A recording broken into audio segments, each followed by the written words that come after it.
ஓம் சாயிரா சாயிரா ஓம் சாயிரா சாயிரா ஓம் சாயிரா சாயிரா அன்பே சாயிரா பேரன்பே சாயிரா அகிலம் தளிக்க ஆத்மா விழிக்க அனுதினம் சாயிரா எங்கள் அன்பே சாயிரா ஒன்றே இறைவன் ஒன்றே பூமிக்கென்றும் சாயிரா சரணம் சாயிரா நன்றே செய்து வாழ்வோம் நாம் ஒன்றே செய்து வாழ்வோம் அன்பே சாயிரா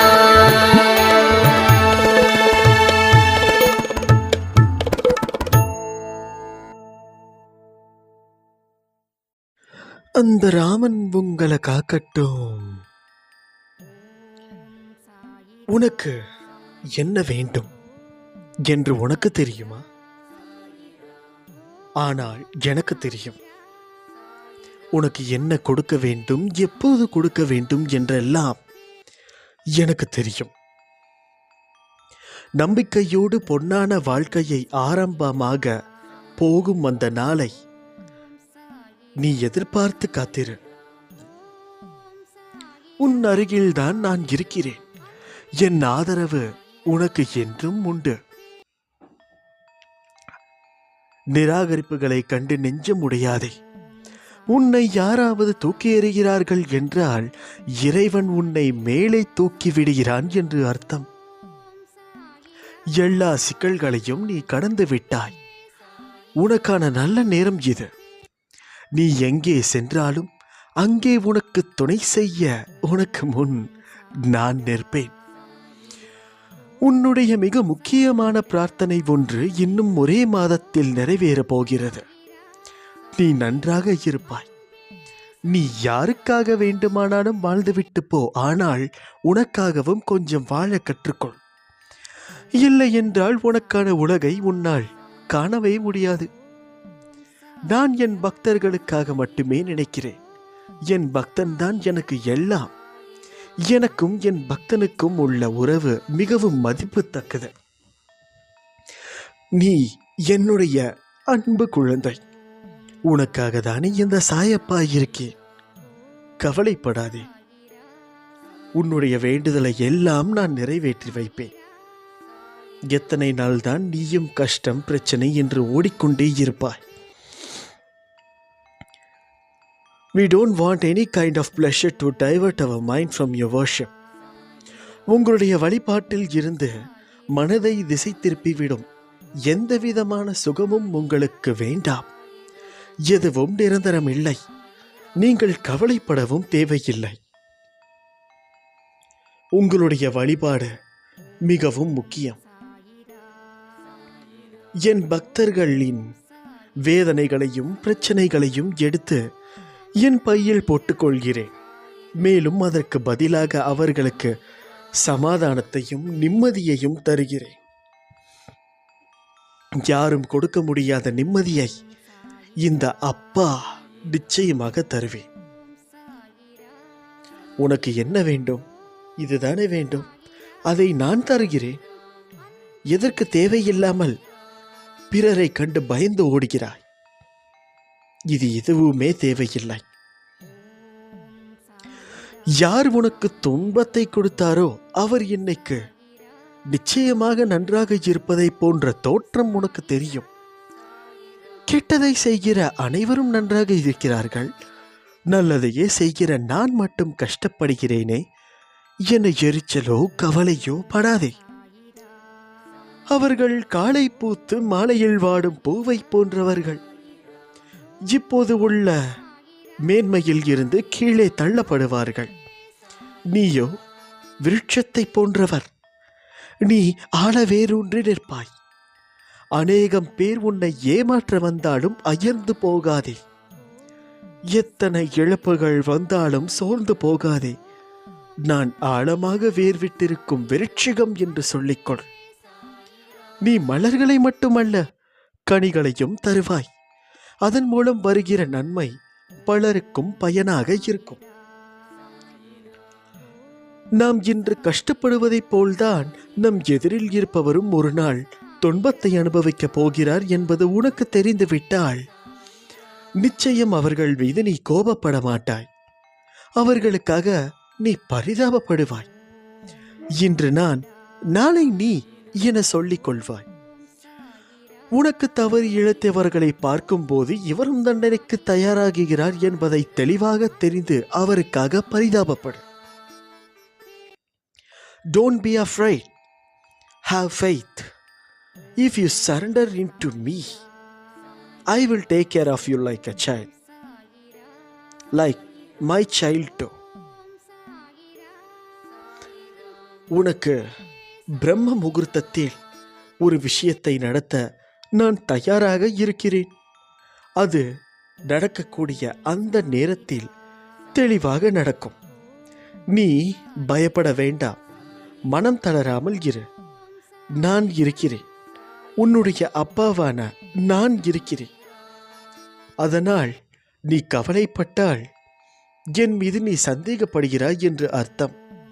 உண்மையிலேயே உனக்கு சந்தேகம் இருந்தால் நீ தாராளமாக கவலைப்பட. இல்லை என்றால் எந்த ஒரு நாளும் நீ கவலைப்படவே கூடாது. இது இந்த அப்பாவுடைய கட்டளை. கடவுள் மீது எப்போதும் நம்பிக்கை கொள். நல்லதே நடக்கும். உன் வாழ்க்கையில் நடக்கும் எல்லா விஷயங்களும் ஒரு பாடத்தையும் ஒரு அனுபவத்தையும் புரிதலையும் ஏற்படுத்தவே நடக்கிறது.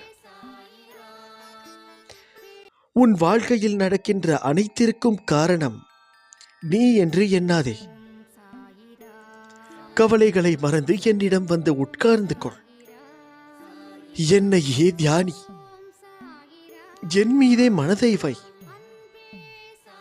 நடக்கப் போவதை ஒருமித்த மனதுடன் அமைதியாய் பார்த்து கொண்டிரு. வானம் உன் மீது இடிந்து விழுந்தாலும் கவலைப்படாதே. உன்னை காப்பாற்ற நான் இருக்கிறேன். உனக்கென்று விதிக்கப்பட்டது நிச்சயம் உன்னை வந்து சேரும். அதை புரிந்து கொள். வாழ்வில் லட்சியமடைய வேண்டும் என்ற எண்ணமும் பொறுப்பும் கண்டிப்பாக இருக்க வேண்டும். அதே சமயம் எதையும் ஏற்றுக்கொள்ளும் பக்குவமும் அவசியம் வேண்டும். இந்த வாழ்க்கையே எனக்கு வேண்டாம் என்று சொல்லும் அளவிற்கு அனுதினம் ஏதாவது ஒரு கஷ்டம் எனக்கு மட்டும் வந்து கொண்டிருக்கிறதே என்று புலம்புகிறாய். நான் உனக்கு பல முறை கூறிவிட்டேன். இந்த உலகில் உள்ள அனைவருக்கும் இது போன்ற நிகழ்வுகள் நடந்து கொண்டுதான் இருக்கிறது. உனக்கு பெரிதாக தெரியும் பிரச்சனை மற்றவருக்கு சிறிதாகப்படும். உனக்கு சிறிதாக இருக்கும் பிரச்சனை மற்றவர்களுக்கு தலையாய பிரச்சனையாக இருக்கும். உன்னுடைய பலத்தை நீயே நம்பவில்லை எனில் வேறு யார் நம்புவது? நம்பிக்கையோடும் மனதைரியத்தோடும் நிதானமாக யோசித்து செயல்படு. உன் காரியம் நிச்சயம் கைகூடும்.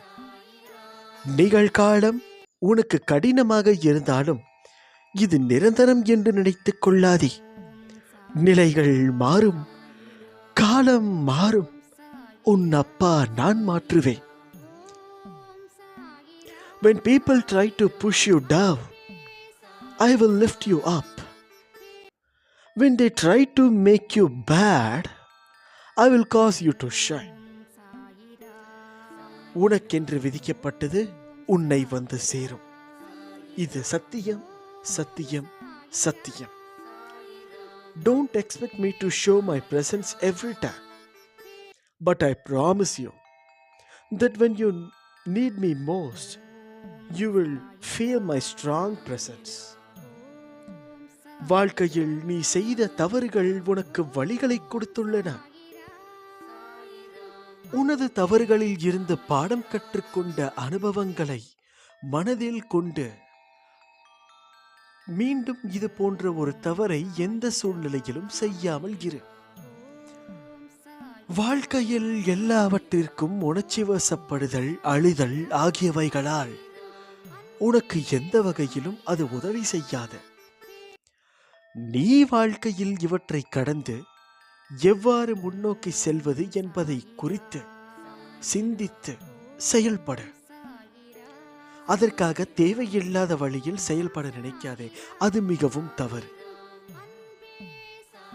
குறுக்கு புத்தி சுயநலமானது விரைவில் துன்பத்தை கொடுக்க முடியாது. குறுக்கு புத்தி இல்லாமலும் கள்ளம் இல்லாமலும் முட்டாள்தனம் இல்லாமலும் இருக்க வேண்டும். நீ புத்திசாலியாகவும் கள்ளம் கவனமற்றவராகவும் மனித தன்மையுடனும் கூடிய கூர்மையான புத்தியுடன் இருக்க வேண்டும்.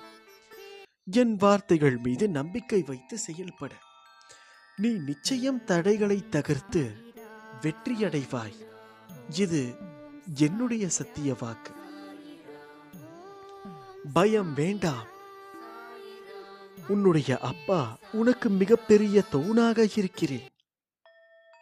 என் பரிபூரண அன்பும் ஆசீர்வாதமும் அன்பும் பெற்ற என் செல்ல பிள்ளை நீ. இப்படிக்கு ஓர் சாயப்பா. அல்லாஹ் மாலிக்.